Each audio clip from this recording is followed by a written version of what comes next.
Hey, this is your girl Cigar Lady Annette from the Red Cigar Society. I have a special treat for you this week. Cigar Lady Annette, I have another special guest on our SHEros edition on the Red Cigar Society. I have the beautiful Frenzie, who is joining me, as you can see. Hello, Frenzie. How is everybody? Good, good. I'm glad you had a chance to meet up with me. I know we were supposed to meet Monday, but as usual, duty calls. So Yes, yes. before we get started in that, talking about what you do for a living, tell us a little bit about you. Tell us pre-business or work, should I say? Um, I am originally from, I guess, the Virginia, North Carolina area. Um, I moved to Baltimore young. I think I was about 16, 17 years old when I moved to Baltimore from that area. So I've been here on and off ever since. I'll leave, I'll come back, I'll leave, come back. I did graduate from Woodlawn High School, but I only did my last year there. Um, let's see what else. Single, um, three children, all grown. Um, and of course, I'm working as a nurse. Um, right now, doing probably the worst time to ever work in the in the field ever. Right, which brings me to, I know she and I were supposed to get together and she got called into work. So let me ask you, so how long have you been a nurse? Oh gosh, at least 15 years. I think I'm short-changing myself there somewhere, but at least 15. So prior to, what made you go into that field? Everybody kept telling me growing up I was going to be a nurse. I was going to be a nurse, and of course I fought it. Went into the military, um, did my thing there, got out, was in the reserves, and I said, you know what, let me just go check this out. So I started out as an LPN, went to LPN school down in Virginia, and I said, oh, kind of like it. So I just kept going. Um, Ended up back up here. How I am a registered nurse now, and it just kind of something that fell into my lap. It wasn't something that, because actually I wanted to be a lawyer, but um, life didn't lead me that way, so it led me to nursing. And been here ever since. Sorry, I had to mute myself. That's awesome. Okay. Okay. So now let me ask you. So you said 15 years. Yeah, So give it to me. within those 15 years, have you ever had to deal with a situation like we're going through right now? No, I don't think anyone has. This is unique in that this has never before happened before, ever. A lot of the agencies and the hospitals are scrambling to try to figure out what to do.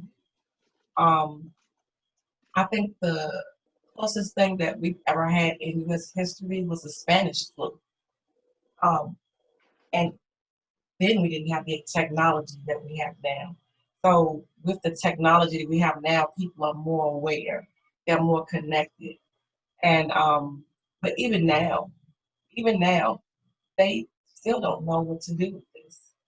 And you can tell. And you can tell with the spikes and the conflicting opinions about what we should do, what you shouldn't do. It's it's it's a scary time. It really is. Absolutely, absolutely. Now, do you work in the hospital? What exactly is your field of expertise? So right now I'm working in the field of hospice. So all of my patients are terminally ill. Um, I go where my patients are. So they can be in the hospital, they can be in a nursing home, they can be at home, they can be in assisted living. So wherever they are, that's where I go. My current position, I do admissions. So I get them when they're first coming into hospice. And I am responsible for putting everything in place for them to set them up as they begin their journey to hospice. That's so funny because Tia last night she does palliative care and everything. I think the one of the nurses I'm going to interview next week, I think it's next week. I think she actually works at a hospital, so I can get another Mhm. perspective You from have that as different well. levels. Yeah, Yes. you have different levels. You have inpatient nurses who they are immobile. They are right there in the hospital setting. Excuse me. You have nurses like me who are on the road.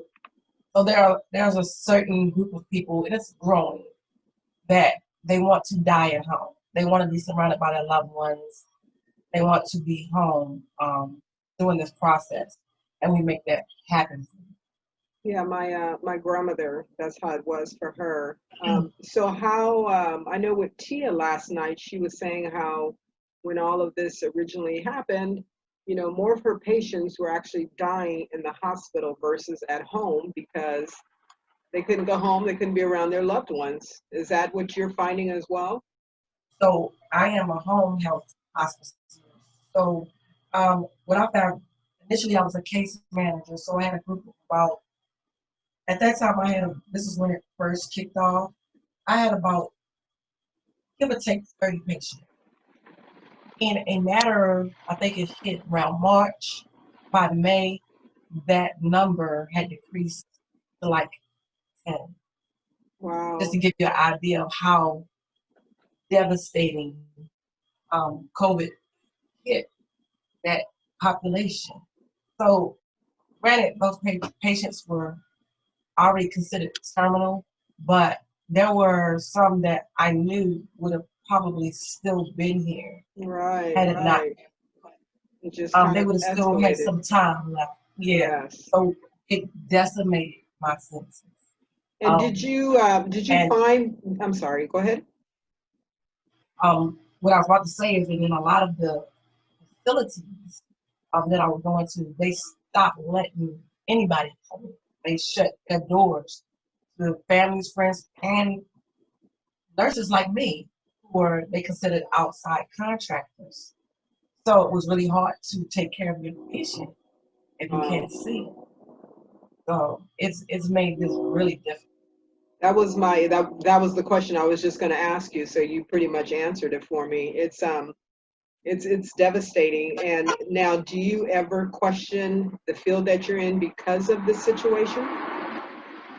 There's times I've questioned this field a bunch of times. I'm not Okay. even gonna lie because we're putting ourselves at risk as well because I do get COVID patients and Oh, I can't say no. I can't say no. I don't want to take care of this patient because they're COVID positive. So you take, you put on the whole body armor and go in and do what you got to do. But that's also difficult because then you're in this gear, it's hot, and you still having to do your job. And we don't get hazard pay. We don't get yeah. any type of compensation for saying, hey, we're going out here and we're risking our lives, and then we have to leave there and come home to our families. And So you have a to, lot of people can't even do that because they can't be around, especially if a parent lives with them, or somebody who is sick. fortunately, my children, yeah, fortunately, my children are grown and have their own. But it's kind of difficult if you have a family, maybe even babies or kids or elderly parents that you take care of Right. at home. You're scared to bring them back home. So and they don't know what to do. They don't know what's the right steps or how many times you should get tested or because it has not had any consistent characteristics. Some people get sick, get fever, other people don't. No signs at all. Yeah, Really different. that was my next question. A lot of people were doing temperature checks, and I was like, no, temperature check doesn't necessarily mean that you're not sick. I mean, if you don't have a temperature, that you're sick. You will catch the people who have symptoms, but then there are that section of people who don't have any symptoms, but they're still carrying virus.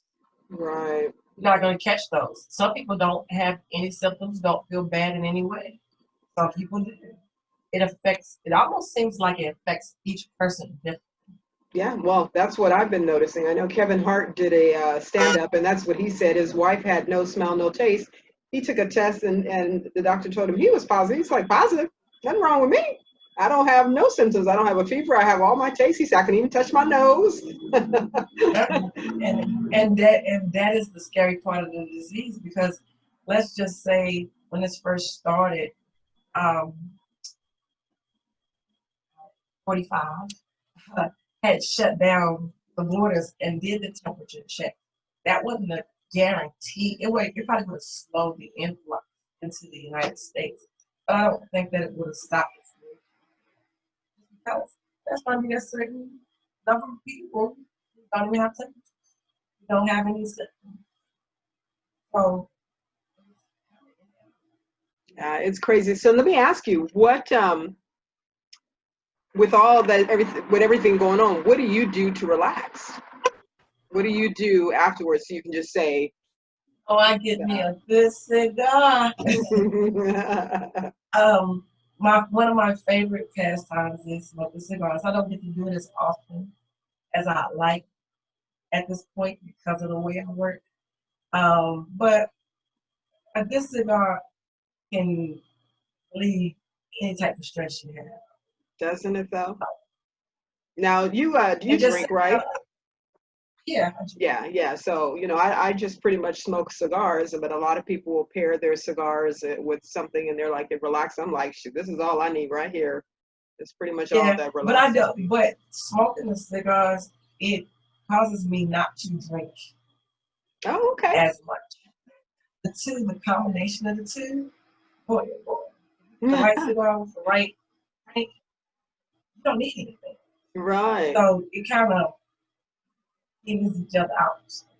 Okay. Now, how long have you been smoking cigars? I'm a newbie, actually. I feel like I am. Maybe about 4 years. Okay, so I'm still learning. you started when I first moved here then. Yeah, about 4 years. It's funny because I was hanging at a motorcycle club, and that particular night they had cigar nights. So I was really stressed out. I was like, I need a drink. Somebody said, try this. I don't want to smoke a cigar. So they cut it for me and not lit it for me, and I sit there, I was smoking, and as I blew out, felt like the stress just kind of went right with the smoke. Like, man, I like it. So I started, you know, looking for places to go. First place I went to, as a newbie, Puff and Quill. And that was my spot. Loved it. There I absolutely fell in love with cigars. And the guys at the Puff and Quill um, pretty much schooled me on cigar smoking. And I went from smoking, and my palate started to change. So I'm around a medium full area now, and I'm comfortable there. Because too strong, I'm like, oh, I have to stop. But medium full, I'm good. Medium full, I'm good. So Okay, that's awesome. Now, you said you kind of bleeped out a little bit. When you first started, what was your first cigar? A flavored cigar? it was a flavored cigar. Because Okay. they say, oh, you're a girl, so get a flavored cigar. So I think it was was either Ruby Blue or Frenzy. It was one of those. It was a Ruby Blue or Frenzy. And probably was a Frenzy because I like the name. Mhm. But I smoked one of those. And I was like, okay, this is okay. But now I I don't like the flavor Good cigars for anymore. you. Yeah, I don't like the flavor cigars anymore. Good for you. I I never say smoked the those as flavor. giveaways a lot of times. Yeah, yeah. It's funny. I Yeah. never, even when I first started smoking cigars, my first cigar was a full body. And Okay. yeah, and it was just, the reason why, I mean, I had been smoking them for years, but uh, on a consistent basis, a friend of mine, one time I was driving to bar and I was falling asleep and I just happened to have a cigar. I never smoked in my car. Just happened to have a cigar. And even though cigars relaxes you, it wakes me up, Okay. so it kept me busy, should I say. So for my drive, because it saved my life that night. After that, that was it.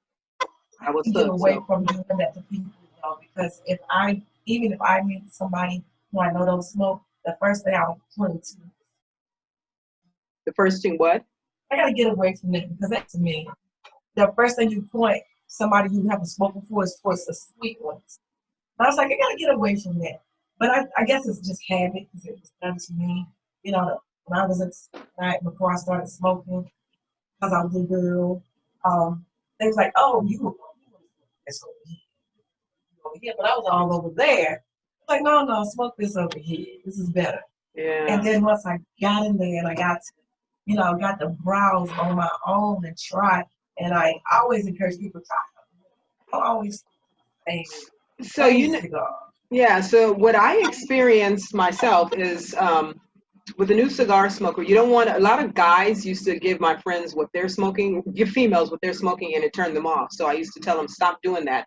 But what I don't do is I don't give groovy blues. I don't give like acids, which are great cigars. I have no, no, but I want them to transition. And so I always tell them, I always did the Islam. Okay. I always did, a couple of the brands that I knew would be easy to transition into a regular cigar, but like a Groovy Blue is on a class by itself. It's in a class by itself. So there really is nothing you can compare to that except for I used to, great punch. So good for you. Well, I definitely, I think that was the end of my question. We always end with the cigars. I appreciate you taking the time to come meet with me or to meet with me. I know you're busy because we've been trying to get together for the longest. So Yeah. stay positive, keep your head up, and if you get a chance, look at the video from my girl Tia. And she said that she's starting a network of Black RNs. Nurses, so that Okay. way you guys can kind of lean on each other. You have different ideas. She teaches, so she's kind of gotten out of, well, I think she does both, but she teaches as well. So, Okay. yeah, so That's awesome. I would definitely, if you get a chance, her information is on there, check it out and maybe link up with her and see if there's something you guys can, do together. So, I mean, not do together, but I mean, it can give you ideas of how you don't have to, I know you were saying you were trying to transition transition at some Yeah. point. Yes, yes. At some point, because after a while, it gets taxing. Does Well, get you're taxing. blessed because my girlfriend, who's going to come on probably in another week or two, she's had every problem possible with her body, having to lift like a senior, to either for whatever Oh, reason it is. She even dropped trust one me. on her. So Yeah, have I. yeah, she's had So have I. surgeries. Yeah, it's It's just taxing on your body, on your mind, on your spirit sometimes. It really yeah, is. So when people, that's why I always tell people, I come talk to you, I want let's be positive. Tell me something positive. I'm surrounded by right, death at right. work constantly. Don't really want to hear it.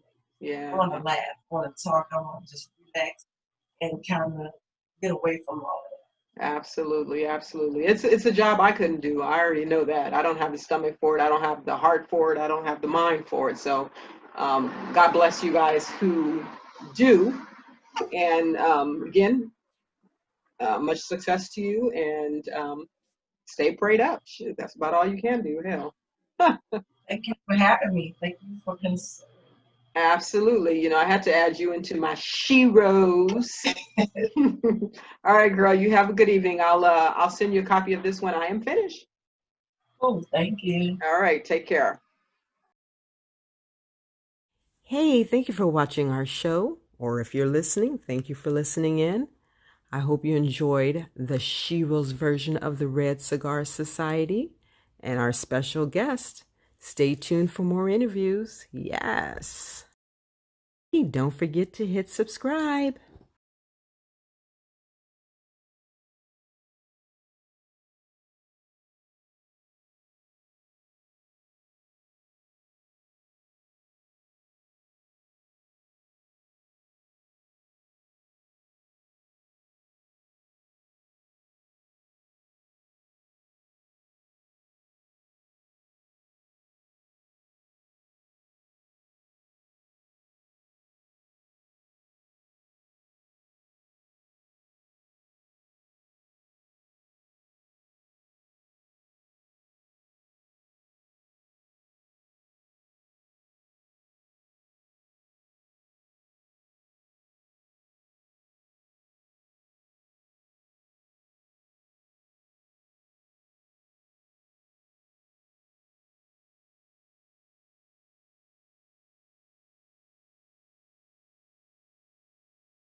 Hey, thank you for watching our show, or if you're listening, thank you for listening in.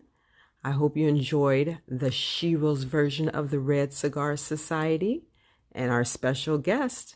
Stay tuned for more interviews. Hey, don't forget to hit subscribe.